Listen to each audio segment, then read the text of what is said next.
ABC News, Washington. Your money at this moment, the Dow is up 40 points, but the S&P 500 and the NASDAQ both down. The S&P down 17, the NASDAQ down 90. And coming up, a chance for some more rain the next couple days. KSL weather is next. KSL News Time, 9:01. A reminder about the simplest way to get updated for your day. Hit your KSL preset when you jump in the car, and we'll take care of the rest. Hear key news updates and traffic reports. Andy and Amanda from 5 to 9 in your car. KSL News Radio at 102.7 FM. It's the final countdown during Motorsportsland's summer clearance event. We've got to make room for next year's inventory, so now's your chance to save tens of thousands on in-stock models before they're gone. Chase sunsets, roast marshmallows, and make memories that stick long after the trip is over. Want adventure on a budget? You're in luck. We have travel trailers from just $6 a day and fifth wheels starting under $14 a day. Whether it's quick weekend getaways or long summer road trips, we've got the RV to fit your lifestyle. And remember, our prices include freight, prep, propane, and even personalized RV training at no extra charge. Other dealers, they'll stack on outrageous fees and pretend it's standard. But at Motorsportsland, we don't play that game. We've been family-owned and proudly local for over 55 years, doing business the honest way. So skip the gimmicks, shop where the pros shop, and let Motorsportsland help you get away. Let Motorsportsland help you get away. Motorsportsland.com. You're listening to Leaf Filter Radio, and the guru of gutter protection himself, Chris Coonahan, is here to take your most pressing leaf-related questions. Hey, everybody, Chris here. I understand we have Ron on the line. Ron, where are you calling from? Uh-oh. Ron, are you calling from a ladder? Well, I was. I wanted to ask Chris what I need to do to get my gutters ready to have leaf filter installed. Oh, Ron, you don't have to do anything. A Leaf Filter Trusted Pro will come out and clean out your gutters, realign and seal your gutters, and install Leaf Filter, America's #1 gutter protection system. So I didn't need to get on this ladder? Ron, Leaf Filter Trusted Pros are in your neighborhood and ready to help. Just visit leaffilter.com/deal to schedule your free gutter inspection and get up to 30% off. Thank goodness. What was that site? That's leaffilter.com/deal for your free gutter inspection today.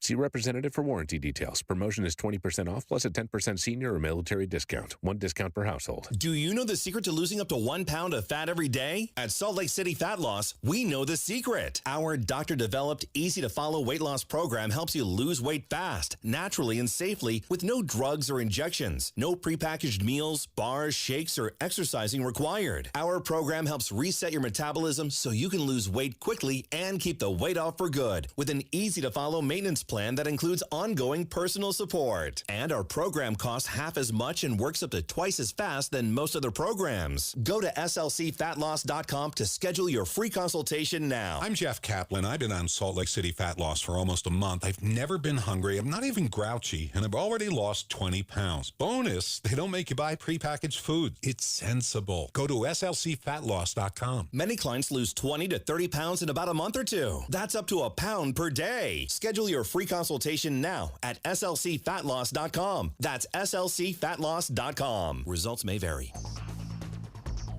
Traffic and weather together, brought to you by Mountain America's MyStyle checking account. Here's Jason Jones. Well, we did have reports of an accident to eastbound on I-80 at about 13th East off to the left shoulder. Can't see it anywhere on the cameras at all. There is actually a vehicle off to the right shoulder, I guess at about 15th East, but it's no other cars there, and I think it's just stopped because it's taking some pictures or something. I can't tell. Anyway, I-15 is looking really good. No problems anywhere else along the Wasatch Front, and the rest of your commute is also looking excellent at this time of the morning. UDOT construction alert. Plan ahead as US 6 from Diamond Fork to Thistle will be down to 1 lane in each direction Friday through the rest of the year as crews install a new median to improve safety. I'm Jason Jones in the KSL Traffic Center. Well, we'll see some partly cloudy skies today with a chance of rain and thunderstorms this afternoon. Highs will remain in the mid-90s. Tomorrow looks like much of the same, and skies will start to clear up on Sunday. Right now, partly cloudy and 80 degrees in Salt Lake City. I'm Verl Johansson from the KSL Common Spirit House studios. Listen online at kslnewsradio.com. We're Utah's news, traffic, and weather station. The all-new Inside Sources. Your inside access to the people and policies shaping Utah's future. Here are Greg Skordas and Holly Richardson on KSL News Radio. One of the most beautiful highways in the state, Holly, is Highway 6. It's also one of the most dangerous highways, one of the most dangerous rural highways in the country. If you've traveled it very much, and I have a lot, I go to court in, if I go to Price, Green River, Moab, Castledale, Blanding, I always take Highway 6. It's a beautiful highway, and it stretches about 60 miles from Spanish Fork to Price.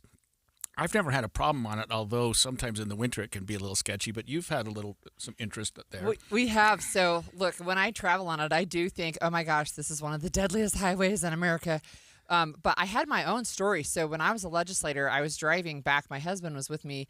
I was driving back from Price, and it was dark, and we hit a deer.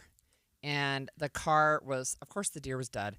The car was totally crumpled. There's like smoke coming out the top. And we're like, there's no cell coverage. So I start driving down the canyon. And this car that looks like it's terrible, right? It's totaled, completely totaled, but I could still drive it. But I was afraid if I turned it off, I wouldn't be able to get home. So I was pulled over twice by police officers who were like, did you just hit and kill somebody? I'm like, it's a deer. Right. It's at the canyon. It's at this mile marker, right? And I tweeted about it. And because I was a legislator, it turned into a KSL story, actually. Yeah, I'll bet. Legislator Holly Richardson, totals her car in scary accident, something like that. And the picture that they put up there, so it was this little white-tailed deer, like not that big. What the picture they put up was a bull elk. Yeah, there you go. Yeah, that'd do some damage to your car. And there were people who commented like, she would not have walked away from that if she had hit an elk. Yeah. Anyway, it's scary. It can be scary. Little mule deer got the better of your car. Yeah. One thing about that highway is it has narrow traffic lanes. Yeah. And there are sometimes 2 lanes, sometimes 4, depending on if you're in a passing zone or not. It has high speeds, usually 65 throughout.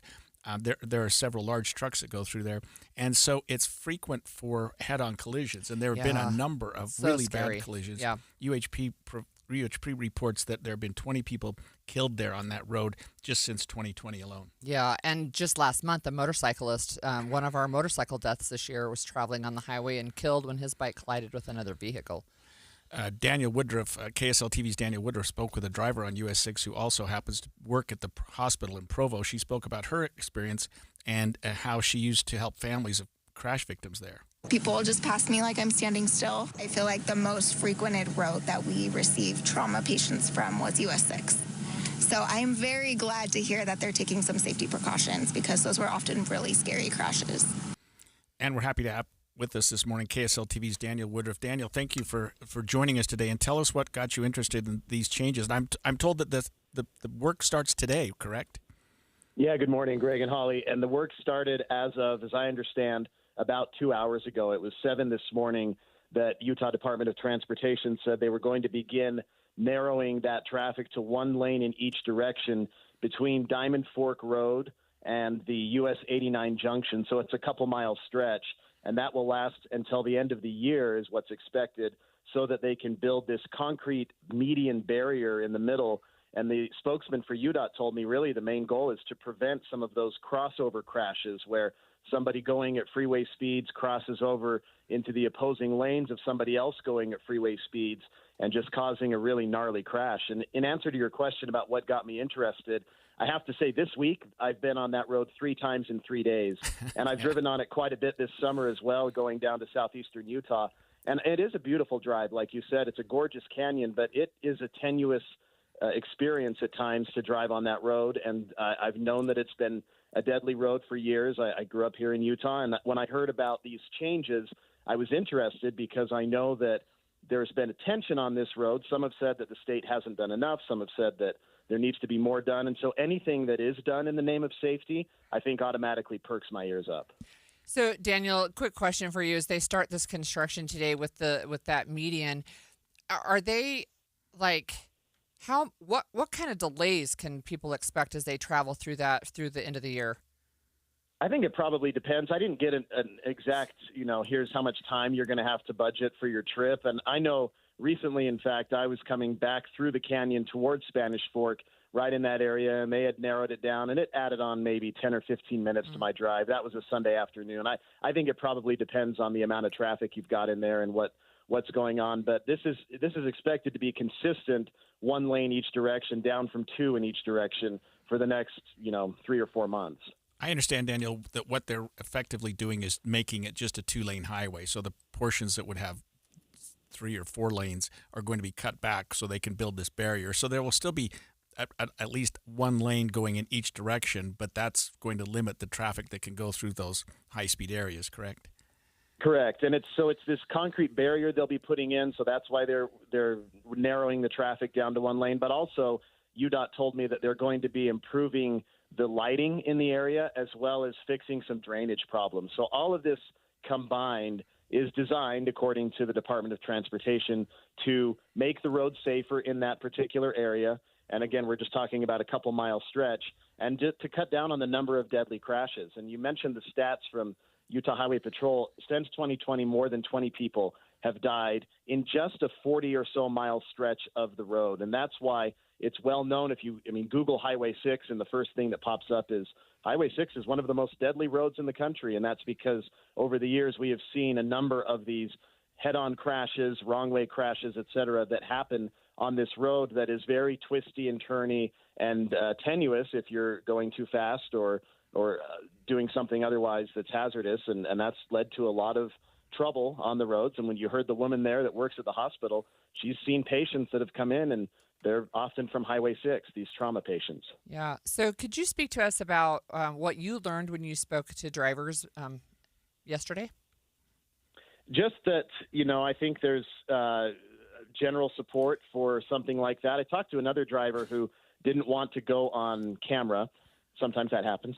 But right. he called the road vicious. And he's actually not from here. He's from another state, but he now lives in Spanish Fork. And he told me the road is vicious. And so I think there's a sense among drivers that, yeah, it's not the safest road in the world. And I gathered that any effort to improve safety is welcome. We'll see what type of result it has.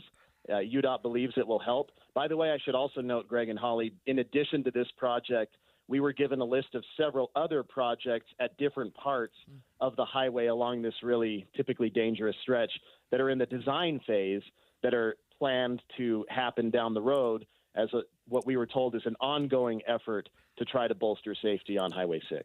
Thank you, Daniel. That was KSL TV's Daniel Woodruff. And Holly, I've noted just over the last maybe 5 to 10 years, they have done significant improvements to that area. Yeah. One thing that they're stuck with is it's just really hard to separate the lanes going, I guess it's east and west. And so that's what's causing these head-on collisions. So building the concrete barrier in between is a necessary evil to keep the cars from coming into each other. But ideally, you'd have them separated, but that's just... Now you'll have a concrete barrier to smash into. But they have separated in certain portions. They've done a good job with that road, and I got to applaud UDOT for getting it lined out this way. We're seeing some updates, it looks like, in Alaska this morning. Yeah, so Russian President Vladimir Putin and U.S. President Donald Trump are on their way to Anchorage right now for a meeting that's set to occur this afternoon, Utah time. President Putin will be driving through a lot of Ukrainian flags on his way from the airport. We'll talk about what's going on when we come back. Can you believe it? Touchdown! Stayed inside the boundary. 15 days until opening kickoff. This is your home for BYU football. Plus, breaking news and weather every morning. Listen for Andy and Amanda each morning when you get in the car. And Jeff Kaplan on the drive home on KSL News Radio. I'm back to doing what I love and more. Thanks to the Good Feet store. Are you struggling with pain in your feet, ankles, knees, hips, or lower back? At the Good Feet store, we recommend having high-quality support in all of your shoes. Our personalized arch support system has helped countless people find relief, like Karen. Here is her Good Feet story. After I decided my pain was too much, and my doctor actually suggested that I do visit the Good Feet store. Pretty amazing when they put the arch supports in your shoe and you walk around and you realize there's not pain and you think, how can this arch support in my shoe make my back pain go away? But it works. And how can it make my knee pain go away? It was incredible. Come to the Good Feet store today and see what we can do for you. Good Feet arch supports are in stock and available in over 300 different styles and sizes. Stop in today at the Good Feet store. Hey Ryan, you remember that trip we took in our tent trailer down to Southern California? Oh, that was the best. Making memories with Paris RV. Hook up to the 2025 Forest River Rockwood 16 OTG for only $9,195 or $148 per month, 0 down. Or the 2025 Highland Ridge Open Range 177BH for only $14,995 or $171 per month, 0 down. Or the 2026 Coachman RV Catalina Summit Series 7 134BHX for only $14,995 or $171 per month, 0 down. Take your family out RVing with Paris RV. Paris RV is your locally owned, family-run RV dealership. We strive hard to find the very best RVs for the price. With 4 locations, over 1,000 RVs in stock, 42 service bays, and 4 super parts stores. We're sure to help take your family on the best RV vacation. Check out our perfect family bunkhouse trailer, the 26BH. That sleeps 9 for $19,995 or $227 a month, 0 down. Life is short. Enjoy it. North Murray, South Murray, Payson, and Pocatello. ParisRV.com.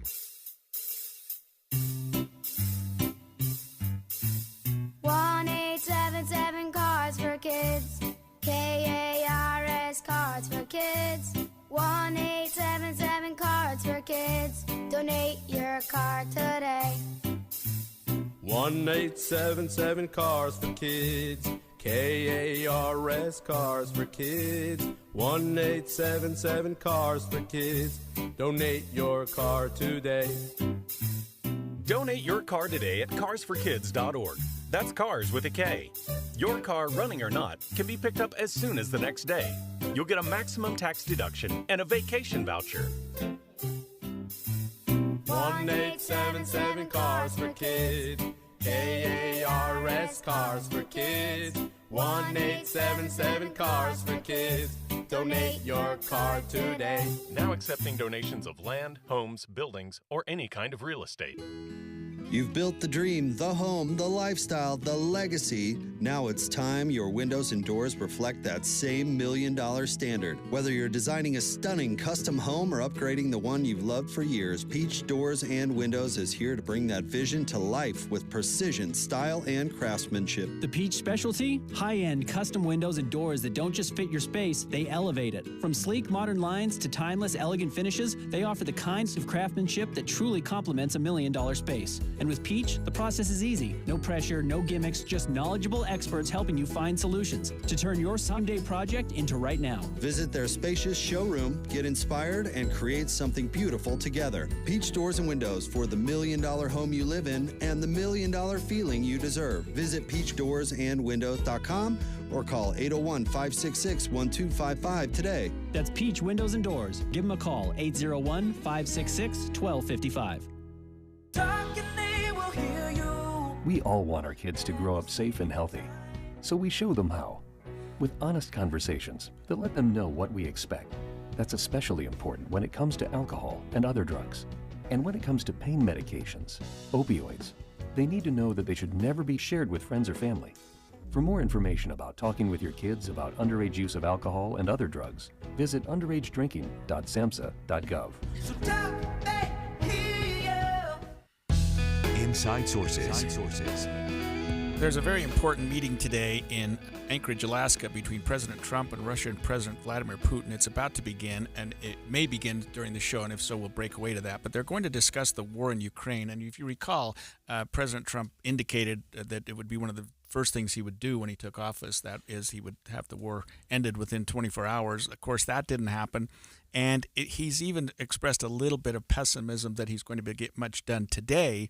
A Pew Research poll shows that 59% of Americans surveyed don't think the president can end the conflict in terms of this meeting that they're scheduled for today. Yeah, that's right. And even this week, President Trump admitted that there was, in his words, 25% chance that the negotiations would fail, which I think for President Trump, that's a pretty big admission that maybe this is not actually going to result in a peace deal. Yeah. However, on board Air Force One today on the way to Alaska, he said that he's optimistic about the meeting. We get along. There's a good respect level on both sides, and I think, something's going to come of it.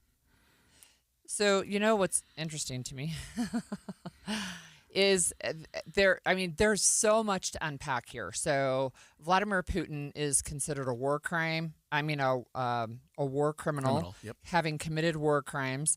There is a museum in New York that is asking Pam Bondi to arrest him the second his foot touches U.S. soil, right? To arrest him as a war criminal. That's not going to happen. It did make you wonder, though, why he would come to the United States for a meeting as opposed to a neutral. And So you and I talked about this remember- earlier. There aren't too many neutral grounds. Remember, social media is just awash in what is happening in Alaska right now. And one of the things that's up there is a poster on one of those big columns that you see outside the airports. And it just says, Russia will not stop with Ukraine. And it has an image of a billboard in Russia from 2 years ago saying, Alaska is Russian. So we talked about when the U.S. bought Alaska from Russia. It was called Seward's Folly. Right. And it was $7.2 million. And the folly was that was too much money to spend for Alaska, right? But Russia's still saying, well, it's really still our territory.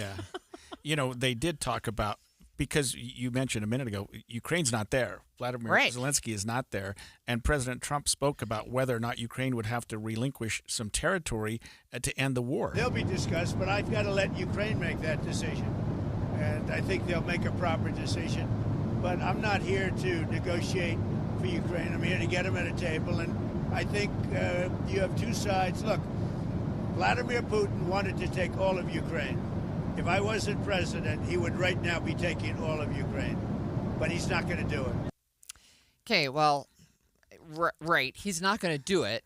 But Yet. Again, still,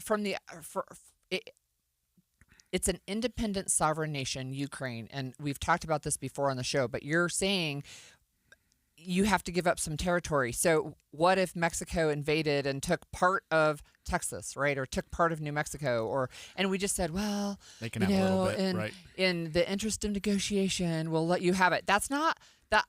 Look, I think that Ukraine is in a difficult position. I think that's true, but they have the EU solidly behind them. They certainly have the Baltic states now. We're talking about the states that are up by the Baltic Sea, so Norway, Sweden, Denmark. They have these countries up there that know they're next in line, and if Russia is not stopped, they will not stop. Yeah, and President Trump's in a difficult position as well, because if he can't get this done, what are the options? He spoke about some economic sanctions that still could be an option. Economically severe, yes, it will be very severe. I'm not doing this for my health, okay? I don't need it. I'd like to focus on our country, but I'm doing this to save a lot of lives. So to be fair, if the war stops, a lot of lives will be saved, and that is true. But we also know President Trump really would like to have a Nobel Peace Prize. Look, we'll see. That should be down the road if there's any discussion of that at all. But one of the things I think that's important to remember is Ukraine is fighting for its existence. The shooting and the killing would stop if Russia would stop. So just during the night, last night, 2 missiles and 97 drones were sent from Russia into Ukraine last night as Putin's getting ready to come to this What's the peace message agreement. Putin is giving to Trump when that happens? I mean, you're about to have peace talks the next day, and you're unleashing that barrage of carnage on the country that you're having peace talks about. I mean, you're not the boss of me? Yeah, I mean, seriously. And, we've also seen a number of protesters in the Anchorage area. That's right. And they're pro-Ukrainian. Absolutely. There's hundreds, if not thousands, of people who are out with Ukrainian flags. There's big messages of support. Alaska stands with Ukraine. I mean, on the other side, you have Lavrov, the security guy. Anyway, he's Putin's right-hand man. He showed up in a USSR T-shirt. It's not even just Russia. It's like, well, we're going back to the old days. Right. Yeah, and that is to say Ukraine isn't the end of the equation. Well, we know that from a lot of Russian media, right? I mean, they don't want to stop. But anyway, whether he did it to troll people, poke them in the eye, probably. But Alaskans have turned out just in droves to show their support for Ukraine. And I don't know who wins with this negotiation today. It seems like Putin probably comes out ahead because there's not going to be, in my estimation, anything done. If Trump can even get a ceasefire, even a temporary ceasefire, it's not going to happen. Yeah, that would be worth something. Yeah. But I mean, in light of what happened last night with the drone strikes, it doesn't seem like Russia's got any appetite for a ceasefire right now. And I don't know how Putin backs out and says, okay, we'll start over. Ukraine, you can have your country back. Nor do I see Zelensky saying, okay, 20% of our country is yours. Let's just call it even. I just don't see either of those happening. Yeah, I think that's right. And, I think, and I don't know, I'm reading between the lines here and just seeing some of what Zelensky has said recently, the Ukrainian president. He has said, he has at least intimated that maybe he would relinquish control of some land for the security guarantees, but like guarantees. Remember, Ukraine gave up their nuclear weapons for the guarantee of protection if and when they were invaded. And then, of course, Russia was party to that security agreement, and then they invaded them. They know they didn't have any nuclear weapons, right, which was a deterrent. And so he would have to have some very solid guarantees. I think feeling like the European Union would have to have some guarantees that they would, I don't know that economic sanctions are going to matter to Putin. I wonder if there's a compromise there with respect to Ukraine's precious metals and giving Russia access to those, or at least making them more available, saying, look, we'll open the doors, we'll open some mining to you. I don't know, and if you'll back out. But there's got to be something. The U.S. is, it sounds like they're offering Ukrainian precious metals to Russia. So, sometimes you get on these conversations and you say, why did two countries who are not me telling me what I have to give up? Right? I mean, that's why you have to have Ukraine at the table. Look, there's another component, too, that we have to be aware of. There are tens of thousands of Ukrainian refugees who came to the United States when the war began, and they got temporary humanitarian parole. Well, that runs out today, and that means that they no longer have legal protections to stay in the United States. So are they going to be deported, and are they going to be sent back to Ukraine that's currently being bombed? Yeah, and our State Department probably isn't really anxious to extend that, given what's happening right now. I mean, they certainly haven't seemed anxious. They didn't extend it for the Afghan refugees that came here. Yeah. I don't know. I mean, these are important talks, and I hope that something good comes out of it. But, boy, based on everything we're talking about today, I'm not optimistic that we're going to get too much done. President Trump's got a little bit of pressure on him because he's put the pressure on himself, but he's also backed off recently and said, well, yeah, and instead of saying these are peace negotiations and we'll come out with a treaty, he softened that also to say this was a listening, not a tour, but a listening opportunity, and, to hear them out. There are people who are foreign policy experts that are saying things like they expect Putin to kind of not really focus so much on the war, but to focus on trade and other opportunities to work together, that they think Putin wants to steer the conversation away from the war. We did talk a few days ago about sanctions that were imposed in the form of tariffs on India because they had continued to do negotiations with respect to Russian oil, and maybe that's a secondary avenue that the Trump administration could take to get Russia's attention. But I don't know what else they can do. Look, Russia will take every single penny from the economy from every single Russian citizen to put it into this war effort because Putin does not want to look like he's lost. After the break, President Trump did say that he thinks there's about a 25% chance that today's talks with Putin will fail. We will be talking with Lieutenant General Richard Newton with News Nation on what is happening in Alaska right now. Stay with us. Good morning, 9:30 at KSL News Radio. I'm Adam Small with our top stories this half hour. Utah health officials are worried the number of measles cases could go up as kids start heading back to school. The Utah Department of Health's latest report shows 11 Utahns have been diagnosed with measles this year. Salt Lake County Health Department Communication Director Nicholas Rupp says they are concerned the virus may spread to other counties. We know that illnesses, viruses, bacteria, they don't stay within geographic boundaries, right? They can transmit where people travel. So, of course, we in Salt Lake County are watching closely everything that's going on in our neighbor counties. Rupp says people who are not vaccinated and are exposed to the virus will need to quarantine. And so if you're exposed to measles in a school setting and you're not vaccinated, you'll need to be quarantined at home while we wait to see if you get the illness. He says the virus could take up to 21 days to fully appear, and people could still be contagious. Josue Sanchez, KSL News Radio. Today's the first day of school for kids in the Ogden School District. Kids in North Ogden and the rest of the Weber School District will start classes next week. Our top national story this hour from ABC News.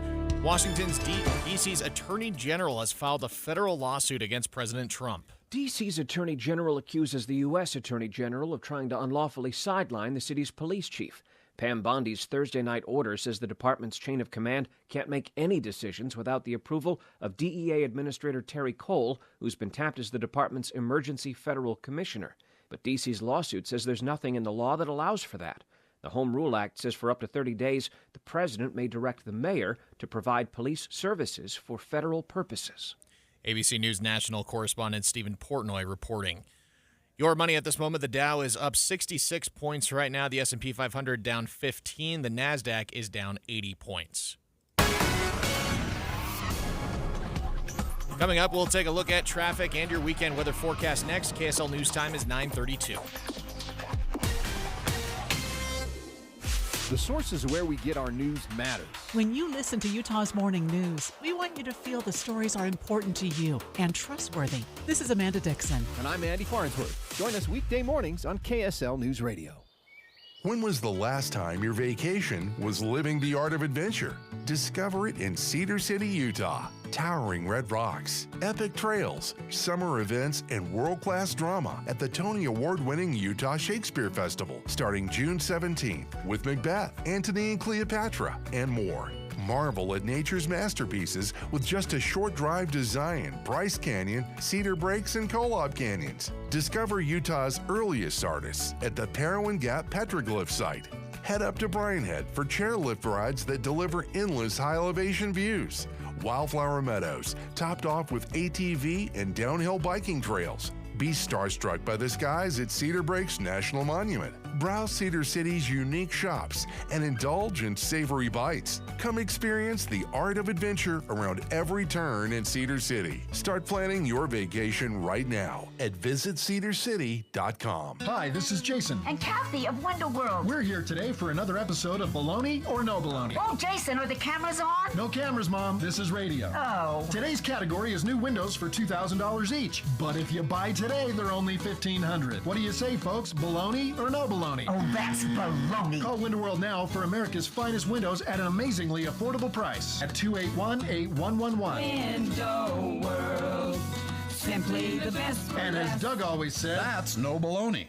Hey, I'm Jake Harward. I'm a farmer, and the summer harvest season only lasts for a few short weeks. Enjoy the summer's pick today freshness now with our non-GMO sweet corn, along with watermelon, cantaloupe, peaches, tomatoes, raspberries, and more. There's no substitute for the freshness of buying direct from Harward Farms green roadside stands. Check harwardfarms.com for our locations in the communities we've been a part of for nearly 30 years. Stop on by, and we'll see you when you get here. Fresh from our family's farm to your family's dinner table. Harward Farms. Progressive knows when you're in your RV, you're already on vacation.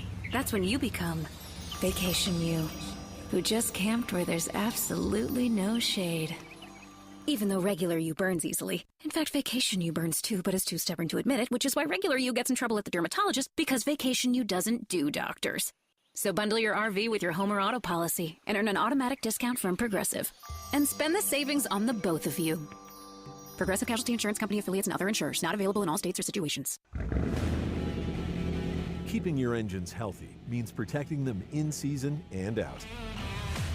Experts trust Stable to do that. And third-party testing confirms it. Stable is the industry leader in preventing fuel-related issues, no matter if you use it in your car, boat, or outdoor power equipment. In season or out, at every fill-up, or when you store. Start with Stable. Traffic and weather together is brought to you by Mountain America's My Style checking account. Here's Jason Jones. And things are looking great, as they have been pretty much all morning long. If you are north or southbound on I-15 between Payson and Ogden, no accidents, no delays. And likewise, up in the canyons, you're not going to find any problems. 215 is looking good in and out of Tooele on 201 I-80. That's smooth sailing at this point. Everything's looking great. Your surface streets are also rolling at regular speeds as well. Get ready for Battle at the Border, September 6th at Heritage Park in Garden City. Experience thrilling competition, live entertainment, and family fun. Don't miss the action. Mark your calendar now. I'm Jason Jones in the KSL Traffic Center. KSL weather, we see partly cloudy skies today with a chance of thunderstorms this afternoon and highs in the mid-90s, looking like more of the same tomorrow. Skies are expected to clear up more on Sunday.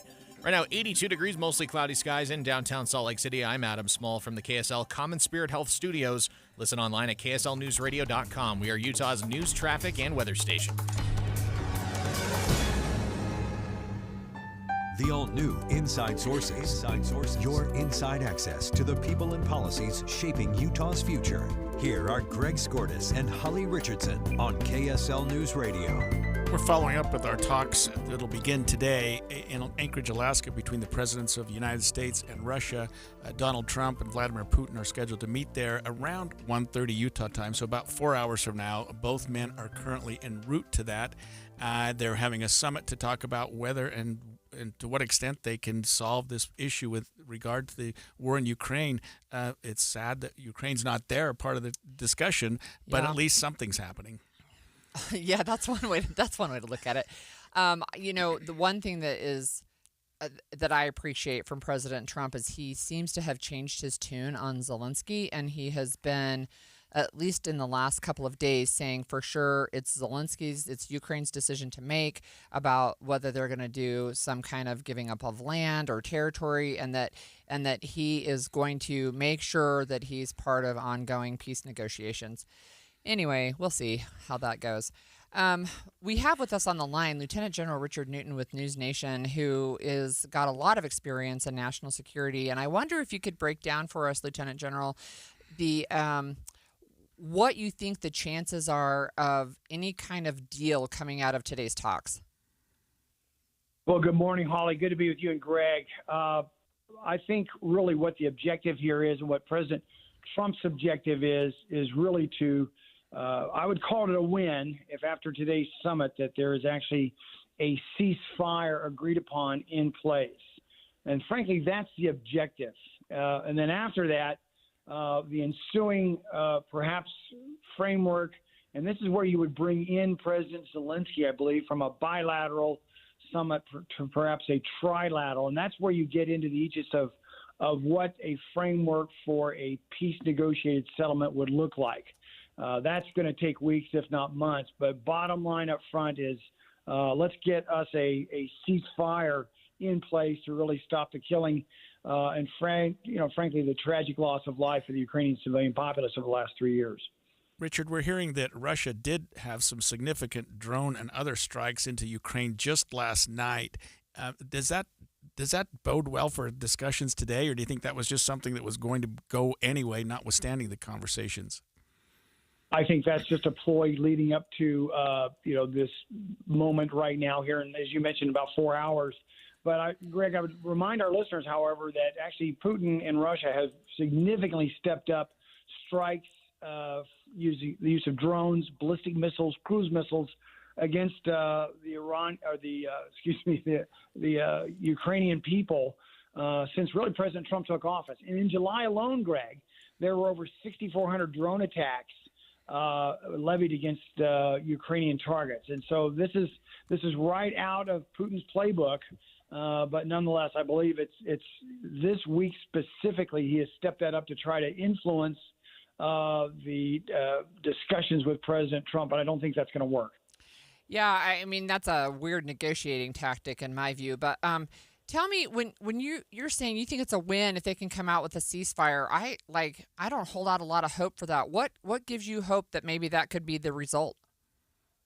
Well, it's tempered hope. I'm generally a glass is half full. I participated in the preparation with President Clinton through the chairman of the Joint Chiefs of Staff when he met with Boris Yeltsin back in 1997, and that was in Helsinki, but and that was to lead up to some serious discussions regarding strategic arms reduction talks and other things. And we were, to say cautiously optimistic. In this case, I think there could be, I'm talking 25% chance here, Holly, that we could get a negotiated ceasefire in place, principally because of, I believe, the couple things. Number one, President Trump turned back on the flow of military capabilities, high-end military capabilities through Europe to Ukraine. Secondly, he's using economic tools of warfare, in this case, sanctions against Russia, the enforcement of those sanctions, as well as tariffs against those nations who are, buying Russian oil, which is really the basis of the Russian wartime economy right now, specifically India. He leveraged, as in President Trump, leveraged another additional 25% tariffs on India goods sold in the United States, on top of an already existing 25% tariff. He has threatened China, although yet to invoke. He gave China a couple months. But if he really tears into tariffs against Chinese goods coming in the United States, on top of that, India, you're now talking 80% of really the basis of the oil economy, certainly the customer base for Russia and their sale of oil. Richard, why do you suppose the U.S. administration would have these talks without Ukraine? Why not invite them or make them part of the equation? Well, I like the concept initially of having a bilateral with President Trump and President Putin, number one. I think we haven't had a summit since 2021 when President Biden met with President Putin. So I like this basic concept here. But really go back to last weekend when President J.D. Vance and Secretary of State Marco Rubio met with European leaders over the weekend, and certainly with President Zelensky. And then you had that video teleconference with President Trump earlier this week and European leaders, including President Zelensky, that really, I believe, showed the world, but closed ranks between the United States and Europe, and certainly President Zelensky. So I think it's appropriate. And I like the idea of a summit, but then quickly thereafter, and President Trump has mentioned, if this goes well and we do get a ceasefire, immediately we're going to bring in President Zelensky. We'll call it, a trilateral. Let me go one step further, though, Greg. I would advocate not only for President Putin, President Trump, and President Zelensky. I would bring in a fourth player here, Europe. And I would perhaps bring in the head of the Commission, the European Union Commission, and so forth. To make this really, I think a quad level of discussions at the senior level ensuing after this. I have one final question, I think. Tell me a little bit about the show of support for Ukraine in Alaska. Do you think that will have any impact at all? Or the trolling by Lavrov, who's wearing a CCCP USSR T-shirt today? Yeah, I think what you're seeing right now is an emboldened president of the United States, particularly coming after our B-2 stealth bomber strikes and Tomahawk strikes against the Iranian nuclear development plants back in June. I think you're seeing also the fact that he has, as I mentioned earlier, Holly, turned back on providing offensive capabilities. I think there's lots of support there from the United States and really the American people for the Ukrainian people, and also with President Zelensky as well. And I think President Trump really has compelled Putin to frankly come to this table. And that's mainly from an economic standpoint, but diplomatically and certainly from the closing ranks, far, far from where we were, Holly, back in the Oval Office back in February, if you recall that disastrous meeting between President Trump and Zelensky. Yeah. We've come a long way, but still a long way to go. Thank you. That was Lieutenant General Richard Newton with News Nation joining us. And I think, Holly, he was very, very helpful in understanding what could be a win, what could be some goals for the United States for Russia, and wasn't as maybe pessimistic as I was when we started this show today. Well, we'll see what happens. We'll for sure be tracking it. So the Willard Peak fire in the North Ogden area resulted in 150 homes being evacuated yesterday, and we're going to have an update on that when we come back. So just as a reminder, we're streaming live at KSLNewsRadio.com, and we're on the app for KSL News Radio, and it's sponsored by At Your Service Pros. Hi, this is Derek Overstreet, president of the New Millennium Group and co-host of Stop Working, Start Living with KSL News Radio. Can you imagine what your life would be like if you could retire 3 to 5 years earlier than you thought possible? The things you could do, the loved ones you could spend time with, the memories that you could create. That's what our team at the New Millennium Group does. We'll walk you through the entire process every step of the way. If you'd like to get a copy of the 5-step proprietary plan that will help you retire 3 to 5 years sooner than you thought possible, give us a shout right now. 888-999-6370. That's 888-999-6370 or utahsfinancialplanner.com. Listen, most of our listeners right now have a tax problem, not a money problem. There's not enough money in Social Security Medicare as it is. Let us show you how you can significantly reduce your taxes. That's 888-999-6370, 888-999-6370, or utahsfinancialplanner.com. KSL offers the best daily newsletter in the state. It's the 3 things you need to know. Every weekday, we deliver quality and relevant content to your inbox. No ads, no spam, just the 3 things you need to know to be informed about the world around you. Subscribe today. Visit KSLNewsRadio.com or text the word inbox to 57500. That's inbox to 57500. Do you know why more homeowners choose Any Hour Services for help when it's time to replace their air conditioners? What's up, everybody? I'm Mike Wilson with Any Hour Services, and the main reasons people choose Any Hour Services is because of our people, processes, and convenience. People tell us all the time that there's just something different about having an Any Hour Services technician in their home. That's why most of our over 18,000 Google reviews mention our technicians by name. Another reason is our 7-step install process that we call the Any Hour Difference. It all starts with the needs analysis, where you explain what you like and dislike about your current system. This helps us design and size a system that fits your comfort and efficiency preferences as well as your home's airflow requirements. As for convenience, most of our installs are completed in 1 day. We also have flexible, no money down financing options available, even if you've been told no in the past. So if you've been thinking about getting a new air conditioner, call Any Hour Services and schedule a free estimate today. Google Any Hour Services or schedule online at anyhourservices.com. No one helps more homeowners than Any Hour Services. Tim Jr. here from RGS Exteriors. I want to tell you about our famous "You Don't Need a Warranty" warranty. That's right, it's a warranty you don't need, but we give it to you anyway. Let me explain. Most warranty problems for siding, gutters, and windows are caused by not installing stuff right in the first place. If you rush the work, cut corners, or use subpar materials, you're just begging for problems later. At RGS Exteriors, we don't tolerate careless workmanship. We slow down, focus on every detail, and use only the best materials. We prevent warranty work by doing the job right in the first place. That's why the 10-year everything guarantee we give you is also known as our "You Don't Need a Warranty" warranty. We absolutely will be there if you need to use it. But honestly, you probably will never have to. Done right the first time. That's the RGS way.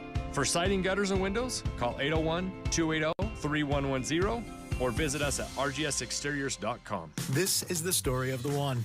As a safety manager at a manufacturing plant, he does everything he can to keep his coworkers safe. From finding ways to reduce risks to keeping safety supplies in stock. And for that, he relies on Grainger. Grainger offers a broad range of quality products and next-day delivery, so he can always play it safe. Call 1-800-GRAINGER, click Grainger.com, or just stop by. Grainger, for the ones who get it done. I'm Matt Morgan of Morgan & Morgan.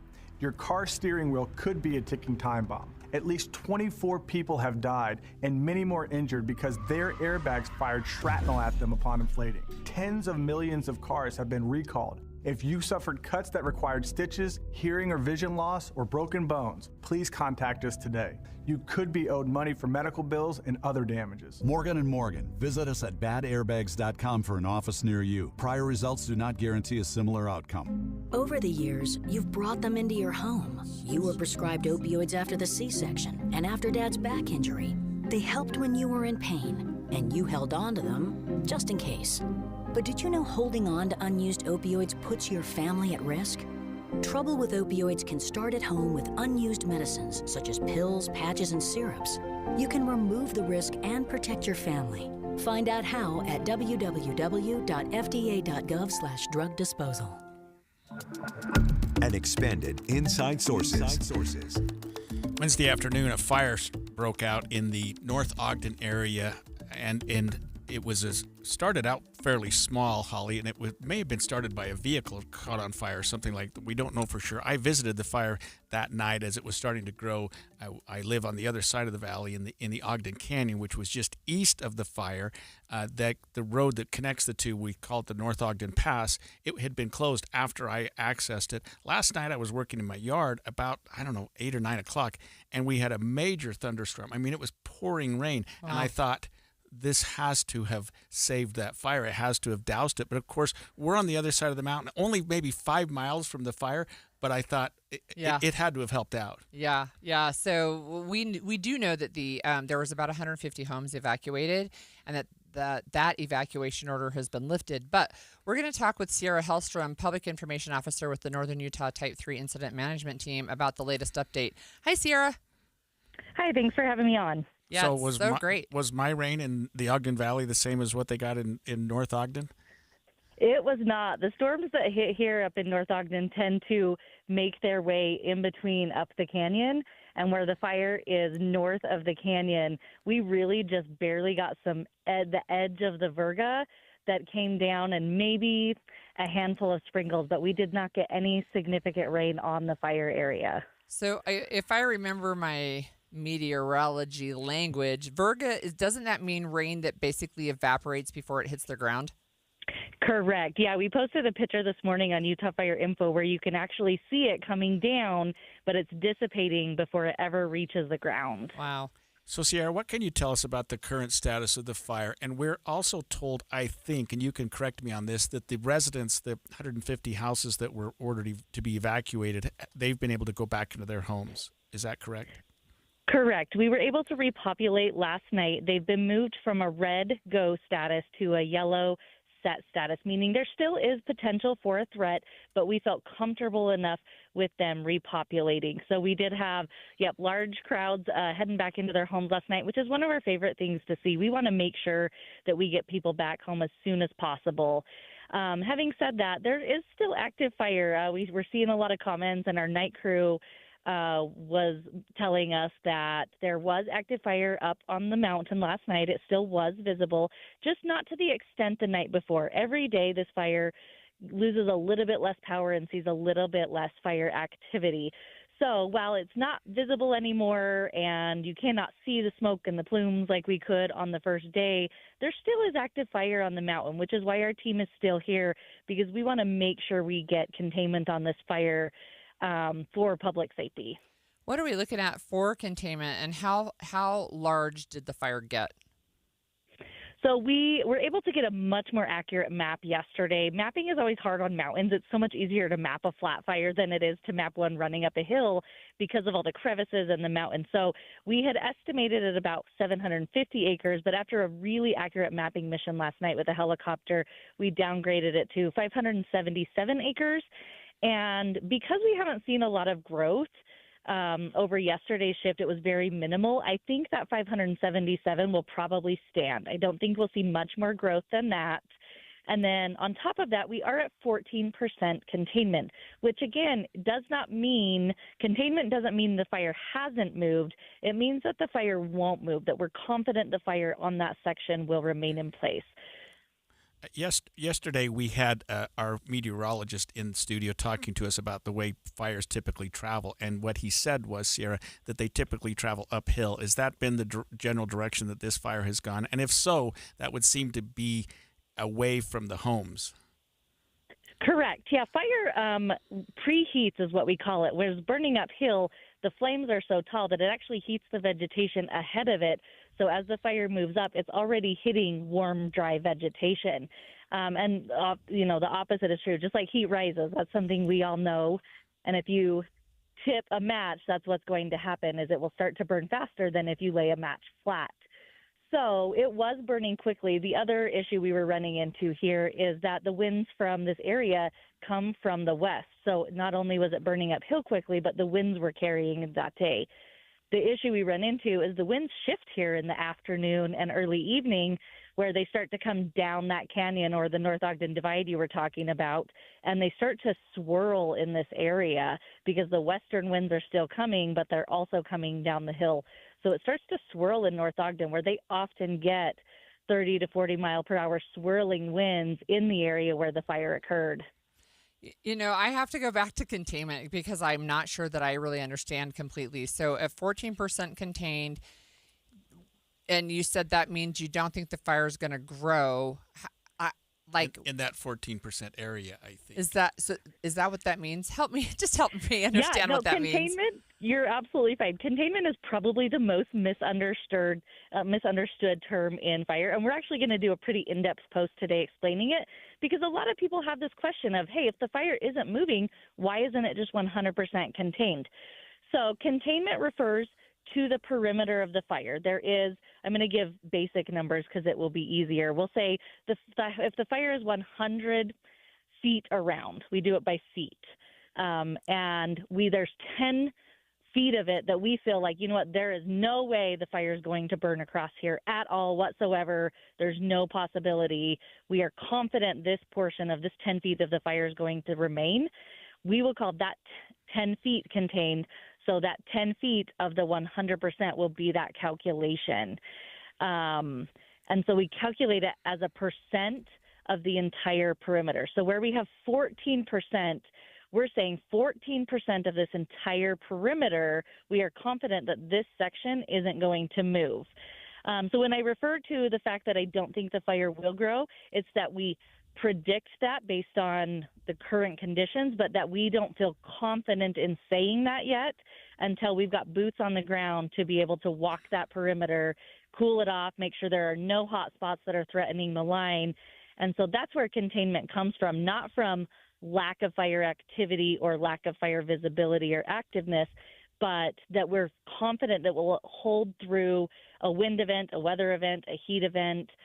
We've seen fires lay dormant for weeks and sometimes months and then pick up and move, which is why we're very careful to call containment until we are confident about that perimeter. Sierra, when I visited the fire Wednesday night, I saw quite a few ground resources, fire trucks. There were several aircraft. I think I counted 3 helicopters. What kind of resources are currently working on the fire, given that it's slowed down a little bit? Yeah, great question. Yeah, we definitely right-size the resources based on how busy the fire is. And with yesterday's activity with the storms coming through, along with lightning, we had some initial attacks. So we've released some resources to go help with those fires, but we've ordered different resources based on the tactics that we're using here. And right now, we need less aircraft because we're not doing as much bucket drops because we don't have as many hotspots as we did on the first couple of days. And we haven't needed the fixed-wing aircraft because we haven't needed retardant drops. So we were able to release some of that stuff to go help with fires that were in more need after that first shift. So a lot of the work we're doing now is engines that are up working structure protection around the homes and using their long hose lays and things like that to wet down any of the hot spots near the homes. And then we also have crews that are hiking in and working that perimeter. And like I mentioned before, trying to gain that containment. So they physically go, we call it cold trailing, where they take their glove. It's one of the few times you take your gloves off as a firefighter, and they physically feel the ground and try and feel for any hot spots. Similar to if you're putting a campfire out, you want to feel and make sure that your campfire's all the way out and cold to the touch before you walk away. So that's actually how we determine that containment. Is this cold enough for us to touch, that there isn't any heat on this ground that could move later on? Wow, thank you so much. That really helped me learn a lot. We've been speaking with Sierra Hellstrom. She's the PIO for the Northern Utah Type 3 Incident Management Team. Really interesting update, actually. Yeah, and she's been very helpful following us throughout this thing. And it is good to hear, Holly, that fire seems to be, and I don't mean to overstate it, seems to be somewhat under control. Yeah. All right. This is maybe a question for our female listeners, but can you imagine being in labor and needing to be moved to another hospital? Oh my gosh. Intermountain Medical Center in Murray experienced a power outage, forcing some patients to be moved. We're going to have the latest details from Intermountain Health coming up after the break.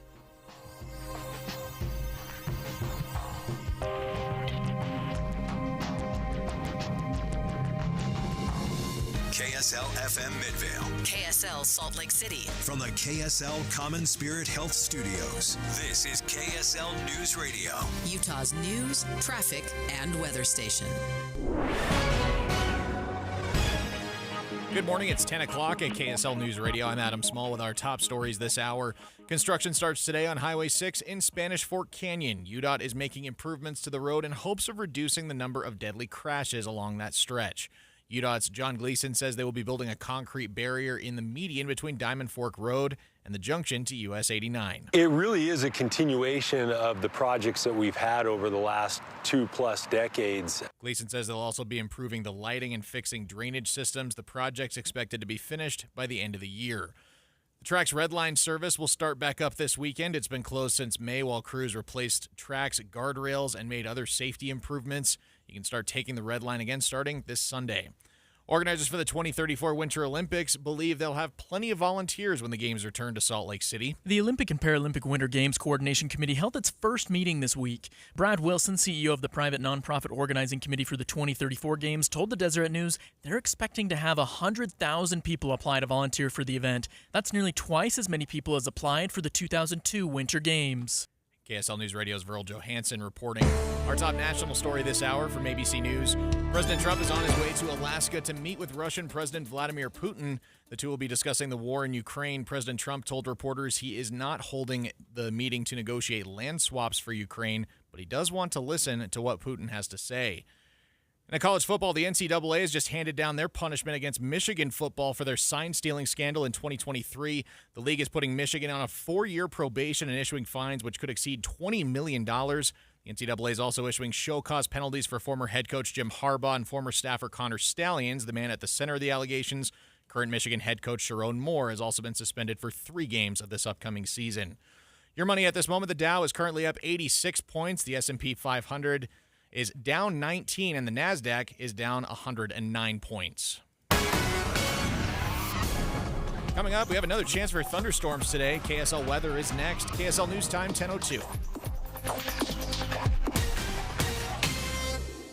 Mornings are for recharging. And they're for starting your day right. We volunteer to join you in the car. Get news and weather at 102.7 FM during the most important part of your day. Andy and Amanda, each morning between 5 and 9 on KSL News Radio. If you've got a gas-powered engine, keep it running like new at every fill-up. Stable in-season protection is your engine's preventative medicine, cleaning and protecting the entire fuel system in season. In outdoor power equipment, prevent gum and varnish buildup that could cause a rough or non-running engine. For cars and trucks, increase fuel efficiency and power by removing deposits, ensuring your engine's long-term health. Stable outperforms the competition in independent lab testing. So at every fill-up, start with Stable.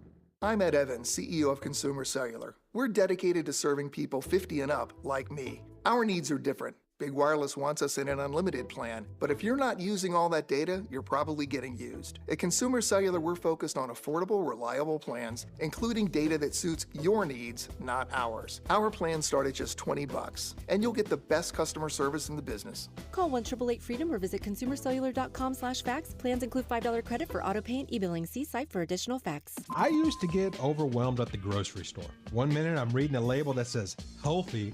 Next thing I know, it's packed with sugar and stuff I can't pronounce. That's when Soda stepped in. When I started the program, I didn't just get a food plan, I got a lifeline.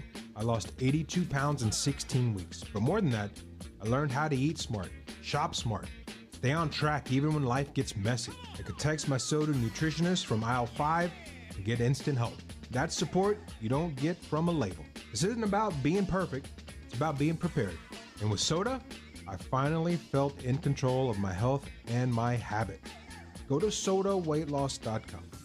SOTAweightloss.com. SOTA. It stands for State of the Art. Click the Request Nutritionist callback. Get to it. You can do it. You know how I know you can do it? Because I did it. SOTAweightloss.com. SOTAweightloss.com. Soda is, say it with me, state of the art. Traffic and weather together is brought to you by Mountain America's My Style checking account. Here's Jason Jones. Well, we have reports of an accident southbound I-15 at about 13 South. Not really seeing it on the cameras. There's a car off to the side of the road, but it's not blocking traffic, so shouldn't really disturb you at all. Otherwise, on I-15, it's pretty fantastic, as it has been pretty much all morning long. There are no accidents or delays north or southbound on I-15 all along the Wasatch Front. Also, if you're coming in from Tooele, no problems right now. I-80, the 201, those are moving smoothly, and no problems on the Belt Route or any of your other major highways or side streets. When you need the financial products and services for every stage of life, Cyprus Credit Union is there for whatever the future holds. Visit cypruscu.com today. I'm Jason Jones in the KSL Traffic Center. KSL weather, look for a high of 95 degrees today, but there's also a 30% chance for thunderstorms this afternoon, which could bring some more strong wind gusts. Look for a high of 93 tomorrow and Sunday. Sunday expected to see a little bit more sunshine and less clouds. Right now it's 83 degrees, mostly cloudy in downtown Salt Lake City. I'm Adam Small from the KSL Common Spirit Health Studios. Listen online at kslnewsradio.com. We're Utah's news, traffic, and weather station. The all-new Inside Sources. Your inside access to the people and policies shaping Utah's future. Here are Greg Skordas and Holly Richardson on KSL News Radio. So this news story actually gave me some anxiety as both a mom and a former nurse.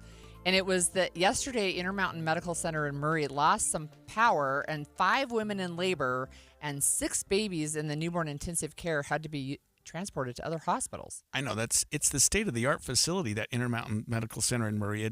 It's got everything, and you would think it would have everything. I mean, you've worked in a hospital setting. Have you ever had a situation where power went out? I have, and I remember I actually was there as a nurse in labor and delivery one time, and we had this really massive thunderstorm that knocked out the power, but the backup generators kicked on immediately, right? And we just kept going with the birth. You would expect that to be the case, and I'm sure that there are backup generators. Is the case, yeah.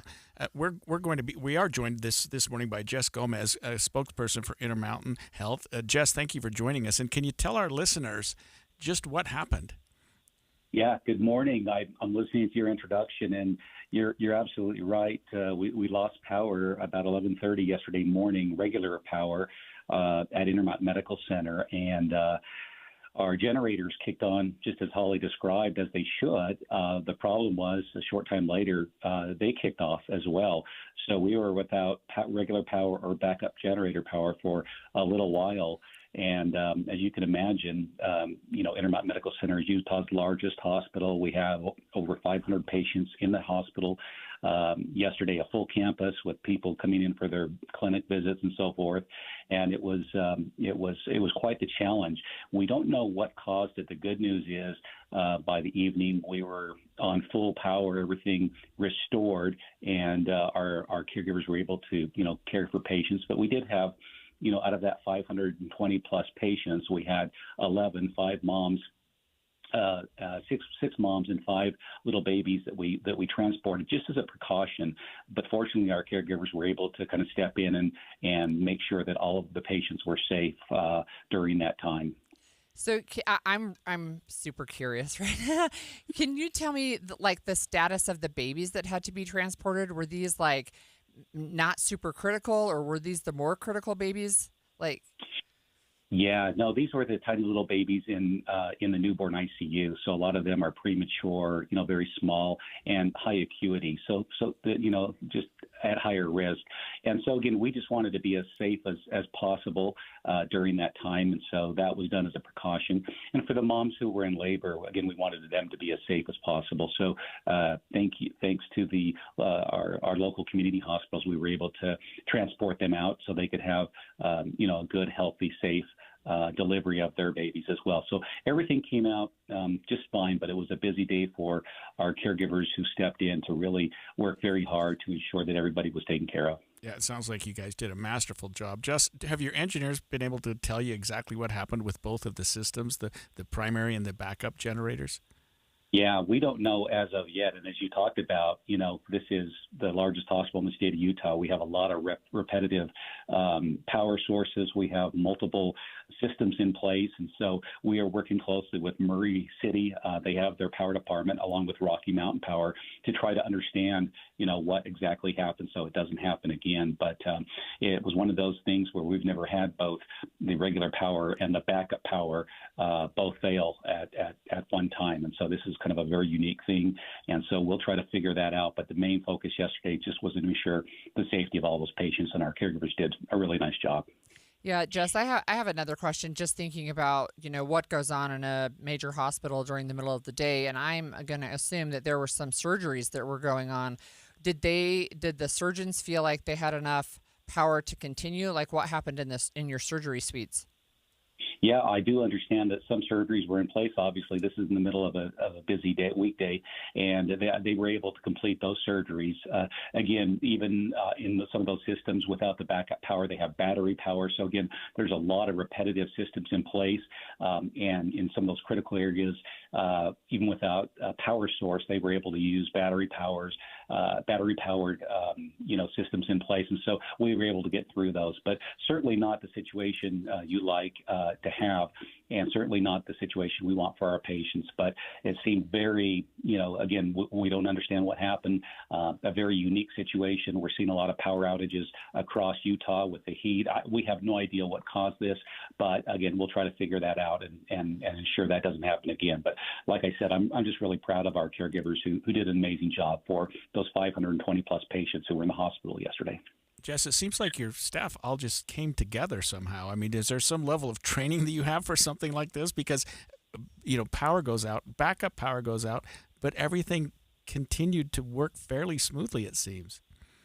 Well, we scrambled. I mean, it was, people, I don't want to minimize all the work that was done because they did a great job, and we had to go to, backup to the backup. But you're absolutely right, Greg. We train for this. We go through a lot of preparation. We train for mass casualty situations, for incoming influx of mass casualties, and we also deal with things that could happen in the hospital. And so, and we do that a lot. So, our staff performed tremendous, and fortunately, we followed a protocol. We had things in place, and so we're proud of the team. And again, hopefully, we just don't have to do this again.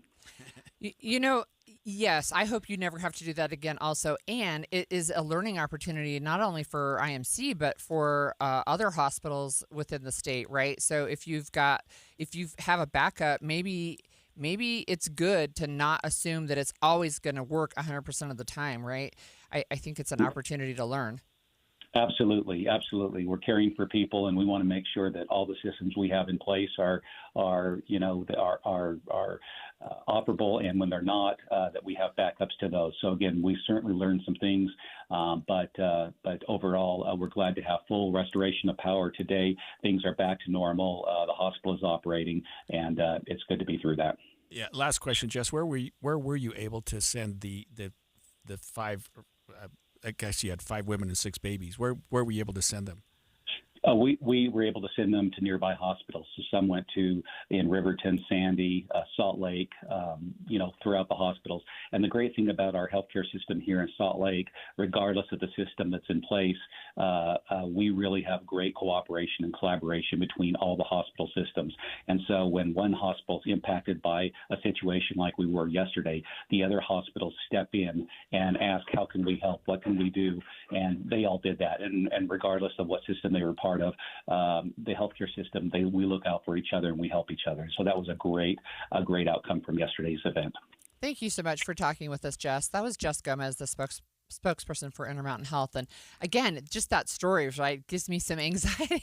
I guess for you, in your own personal capacity, it's hard to imagine. But I mean, but mostly it went smoothly. It sounds like it went smoothly. I'm sure that if you were on the ground there in the hospital and the lights went out, he said they actually were able to finish some of the surgeries that were going on at the time. Yeah. My son's a surgeon. I think what would happen if the power ever went out? But you have backup. You absolutely have to have backup. But when the backup fails, you wouldn't expect there to be a third system. Maybe they've got to do something. Well, in the look, future. I mean, again, I think it's a learning opportunity, and I'm glad that everybody is safe, and I'm not surprised at all that everybody was able to just pitch in and things went relatively smoothly. So. Yeah, and if it can happen at that IMC, specific facility, which is, like I said at the outset, state of the art in the country, it could happen anywhere. But good job, IMC or IHC, at making sure that this didn't go any worse than it could have. When we come back after the break, we're going to talk about a 225% tax increase. Wow. That's what one Utah city is facing. We'll learn more after the break. That's coming up next. Remember, streaming live at KSLNewsRadio.com and on the app for KSL News Radio, sponsored by @YourServicePros. Some things never change. Sure, we've expanded Inside Sources to 3 hours on KSL, and it's on 9 to noon. But the news, traffic reports, and weather updates that have been a part of your ride in the car since before you can remember, always there. And that will never change. Find us in your car at 102.7 FM. It's the movie show today, coming to you from My Hearing Centers at their Sandy location. I'm joined here by Matt Deering. Matt, hearing aid technology has come a long way, and a long way in a short time, too. Yeah, it has, and it keeps advancing, and we're really excited about this new BCTIX. We're going to have the entire alphabet at the end of our hearing aids eventually. But the BCTIX, it's a Bluetooth transformation in how we're hearing. So we've implemented this brand new Bluetooth technology for hearing aids that allows us to connect to your phone much more seamlessly. It gives you full fidelity into your hearing aids from your cell phone, so on full streaming and also with phone calls. And so it's really helping out because we do spend a lot of our time on the phone talking to our loved ones, and we want to make sure that experience is amazing. It also comes with this iX chip. That's the iX part, which is the fastest dual processor chip in the industry. And so we would like people to come in and try it risk-free for 30 days. If they try it risk-free for 30 days, we'll give them some movie tickets as a thank you. So here's the number to call to make that appointment for a free evaluation. First of all, even if you already have hearing aids, it's worth it to come in and try out these brand new state-of-the-art hearing aids. 801-701-1629 is the number. Once again, 801-701-1629. So they come in, you test their hearing, you suggest they bring a loved one with them so that you can make sure they're hearing the voice they're going to hear the most. That's exactly right. We use the voice in the testing, and during the testing we can actually identify not only what frequencies you're missing, but the sounds and the consonants and the vowel sounds that you're missing as well, and specifically how that relates to the loved one that you brought. And so at the end we'll program the hearing aids to the testing, and you'll be able to experience better communication right there in the office, and then take that home for 30 days to experience it in other environments as well. Oh, that's such a great deal. So call the number to get this appointment set up, 801-701-1629. My Hearing Centers has locations all up and down Utah, so you won't have far to go in order to take advantage of this offer. 801-701-1629. Let's go! You're still glowing, flirting, grooving. You've still got it. But your immune system weakens as you age, making it harder to fight flu, pneumococcal pneumonia, RSV, and COVID-19. Vaccines are a key part of any health routine and help strengthen your immune response. Ask your doctor or pharmacist which vaccines you need. Schedule in minutes at vaxassist.com. Sponsored by Pfizer.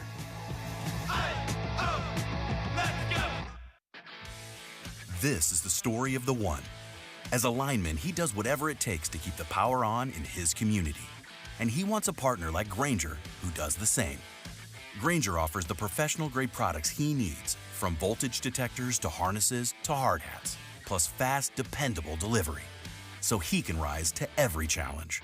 Call 1-800-GRAINGER, click Grainger.com, or just stop by. Grainger, for the ones who get it done.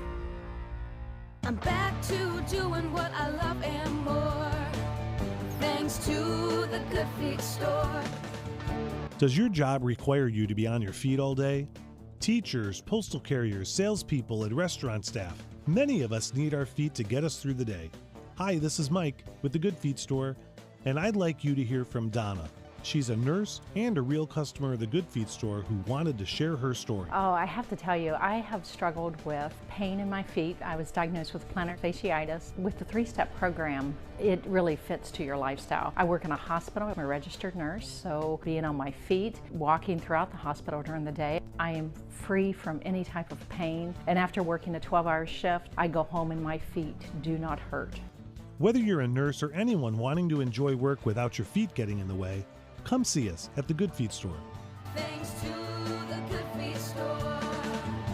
Schedule your free test walk at goodfeet.com. Any Hour Services can make sure your AC keeps you cool this summer. Whether you need a tune-up, repair, or just a second opinion about replacing it, call Any Hour Services or visit anyhourservices.com.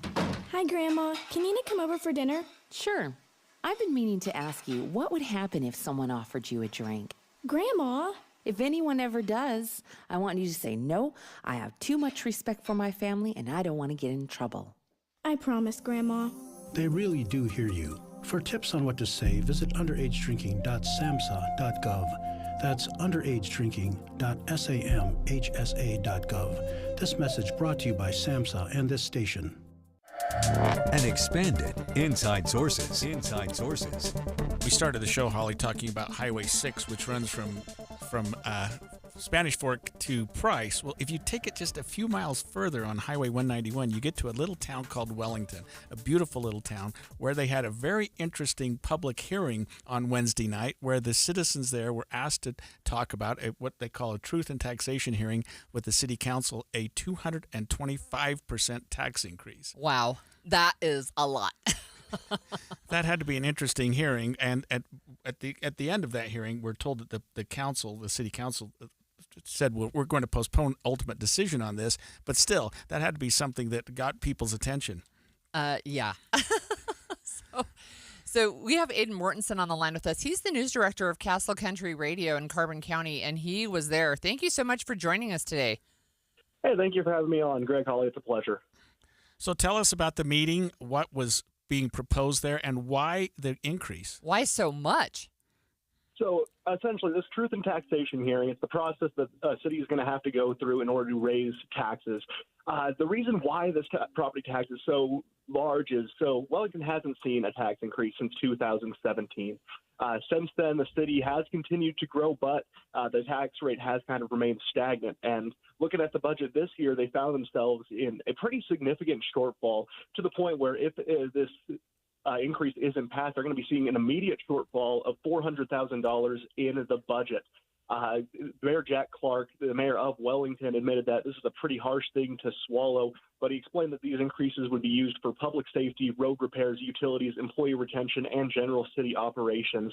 A few years ago, when the city found itself in another budget crisis, they did have to lay off some staff, so they found themselves trying to maintain what they have right now. Now, entering this hearing, there were rumors swirling around that this was going to be used for a new city building, employee raises, or new programs around the city, but they made sure to clarify that that wasn't the case. But this meeting was packed, probably the largest turnout I've ever seen at a Wellington City Council meeting.